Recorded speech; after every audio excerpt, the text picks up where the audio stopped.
I'm 75 years old. There are some memories you don't have to try to recall. They come back on their own once you sit still long enough. For me, it's that hospital room. I remember the smell of antiseptic very clearly, that dry, sharp smell that clings to your clothes long after you've gone home. I remember the smell of plastic from the medical tubes, a smell that never belongs in an ordinary house.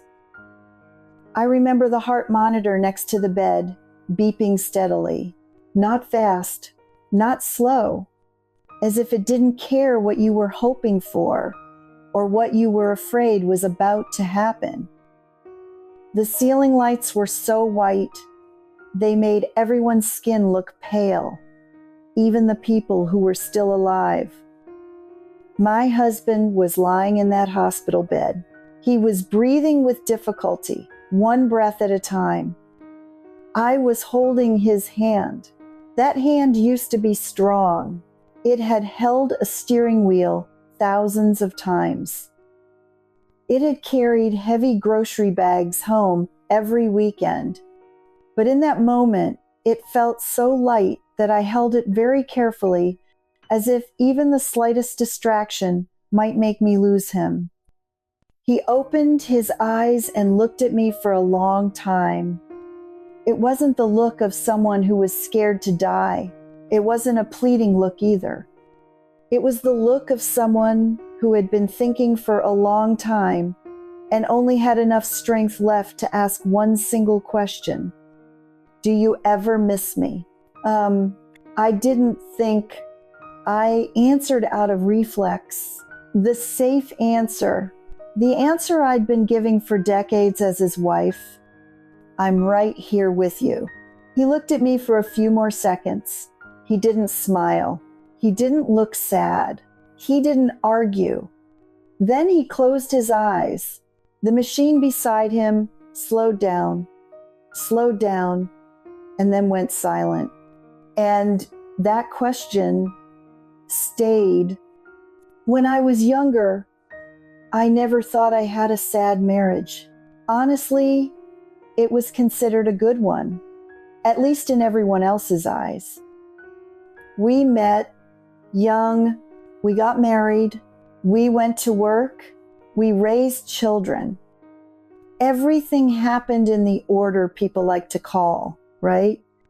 We went grocery shopping every weekend. He always pushed the cart. I always held the list. I knew which coffee he liked. He knew I always forgot to buy toilet paper. When we got home, he wrote down the expenses. I clipped the receipts together and put them in a cardboard folder in the kitchen drawer. At dinner, we sat across from each other and talked about work, about the electricity bill, about whether we should fix the roof or mow the lawn first that weekend. We never had any big fights. There was no betrayal. No one walked away. I believe that was love. I believe love meant staying, not making things complicated, carrying life together. I was proud of being an easy wife, not demanding, not turning small things into big problems. We talked every day, but slowly those conversations became very functional. I asked if he'd paid the bills. He asked if I'd called the plumber. I often listened while folding laundry, washing dishes, checking the clock. I heard him, but I didn't stop. My mind didn't stop for those conversations. I didn't think it needed to. We had been together for so long. The silence between us wasn't uncomfortable. It was familiar. And because it was familiar, I thought it was safe. There was a trip we talked about for years. Nothing fancy, not Europe, not a cruise, just a small seaside town, about a 4-hour drive from home. My husband liked the ocean, not for swimming, just for sitting and looking at it. He said the sound of the waves made his mind feel calm. The first time he mentioned the trip was on a Friday evening. We were washing dishes. He said, "Maybe we could go this summer?" I answered quickly, "Sure, let's check the schedule." That summer passed, then the next one. Every time he brought it up, I had a reasonable excuse. Work was busy. The house needed repairs. We could go next year. We never argued about it. He didn't beg. I didn't say no outright. We just postponed it. Once, he spread a map out on the kitchen table. He showed me the coastal road, pointed out a small restaurant he'd read about in the newspaper. I nodded and said it sounded nice. But in my head, I was already thinking about next week's to-do list. That trip never happened. Not because of one big decision, but because neither of us ever said, "Let's go now." My husband wasn't someone who called a lot, but for a while, he started calling me during the day. Short calls. "I just wanted to hear your voice." I usually answered while I was busy. Standing in line at the grocery store, talking to someone else, I answered quickly, said a few words, and told him I'd call back later. There were calls I didn't answer at all. I saw his name on the screen and thought, I'll call him in a bit. And of course, that later was always forgotten. Later, when he got sick, I realized there were days when he was home alone for a long time. Afternoons when he just wanted to say something small to someone, but I wasn't there. Not because I didn't care, but because I always thought there was time. When I turned on his old phone after he died, I saw so many missed calls. Not to friends, not to anyone else, just to me. One morning in the kitchen, I was peeling apples while he was making coffee. The coffee machine made its familiar rattling sound. He leaned against the counter, looked at me, and asked, "Do you ever miss me?" I smiled. I didn't look up. "Of course," I said. "We're together every day." I kept peeling the apple. The knife against the cutting board sounded very loud. He went quiet. He didn't ask again. He didn't explain. He didn't argue. That question disappeared, as if it had never existed. I remember thinking it was a strange question, a little unnecessary. I told myself that if he really had something important to say, he'd say it more clearly. But he didn't, and I didn't ask again. There's an elderly couple in my neighborhood. The husband often fixes things in the yard while the wife sits nearby, just watching.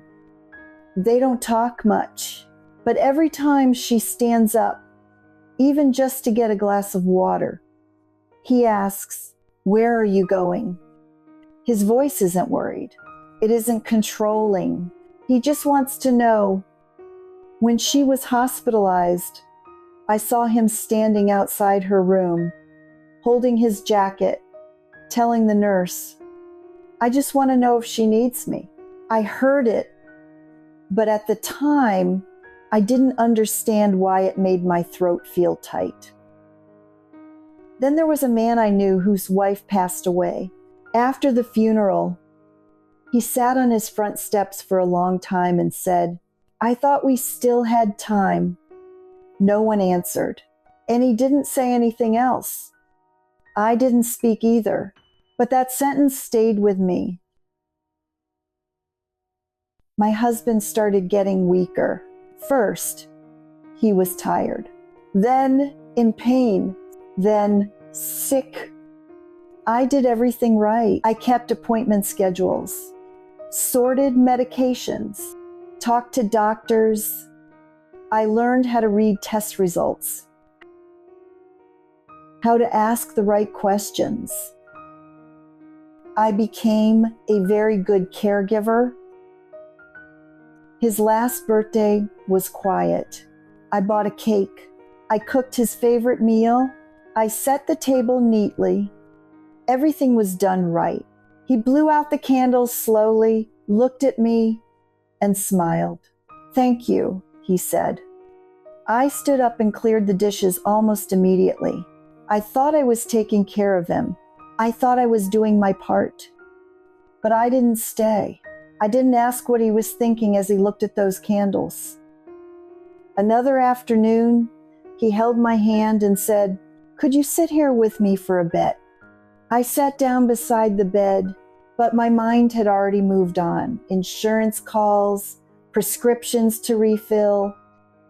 I was there, but it wasn't a complete moment. Then we were back in that hospital room. The smell, the white lights, the steady beeping. He asked the same question again, exactly the same.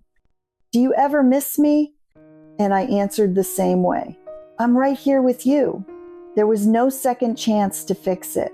After he died, I cleaned out his things very slowly. In a small drawer, I found a thin notebook, not much writing, just one single line in his familiar handwriting. "Remember to ask her if she misses me." No date, no explanation.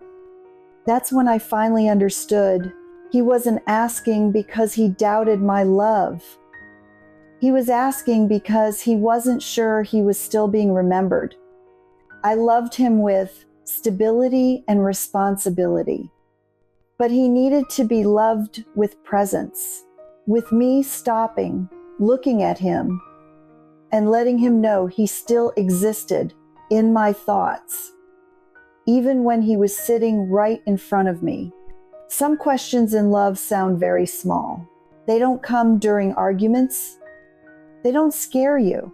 They come on ordinary mornings, in familiar kitchens, while you're busy doing necessary things. And if you don't stop to hear them, you'll think everything is fine. Until one day, the question is still there, but the person asking it isn't. These days, I still go to the grocery store like I always have. Same road, same parking lot, same aisles I could walk through with my eyes closed. Some habits don't disappear just because someone is gone. I pass the coffee aisle, and out of habit, my hand reaches to the same spot. The coffee he liked, a little bitter, not very fragrant. He used to say, "Once you get used to it, it feels comforting." I stand there for a few seconds, not long, just long enough to remember him sitting at the kitchen table every morning, holding his mug with both hands, reading the newspaper slowly. Then I put the coffee back on the shelf, not because it's expensive, not because I don't drink coffee, but because no one needs it anymore. I realize that some things don't disappear because they stop being useful.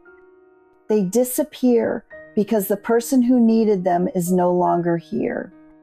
Standing there in the middle of a crowded store, I understood something very clearly. I had gotten used to taking care of him, but I hadn't gotten used to stopping to miss him while he was still alive. I push the cart forward. The coffee aisle stays behind. The coffee he liked stays on the shelf. And I walk on with a very small but very clear emptiness inside me. Now I sit alone at the kitchen table. The chair across from me is empty. That question is still here. Do you ever miss me? And there's no one left to answer it.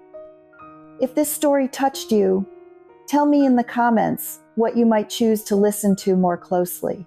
And if someone came to mind while you were listening, please share this with them. Time doesn't slow down for us, and love doesn't wait forever.